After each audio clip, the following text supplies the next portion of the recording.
भोजपुर में इंटर परीक्षा में 11 परीक्षार्थी हुए निष्कासित और 5 अभिभावक गिरफ्तार। डीएम ने कई केंद्रों का किया निरीक्षण।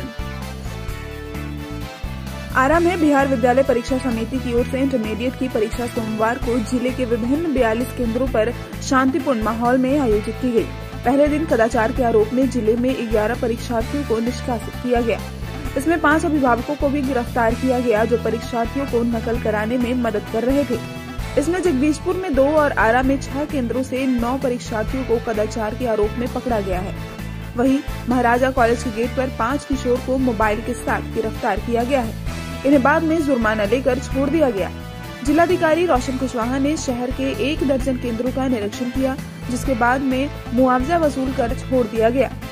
पहले दिन की परीक्षा में कुल 40,527 परीक्षार्थी शामिल हुए, जिसमें 22,606 छात्र व 17,282 छात्राएं शामिल हुई। परीक्षा में कुल 639 परीक्षार्थी अनुपस्थित रहे। इस दौरान केंद्राधीक्षक व वीक्षकों को कई निर्देश भी दिए गए।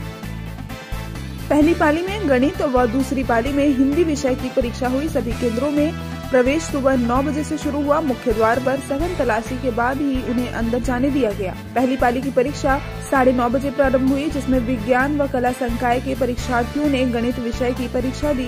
दूसरी पाली में हिंदी विषय की परीक्षा आयोजित की गई थी। भोजपुर न्यूज के लिए आरा से निक्की की रिपोर्ट।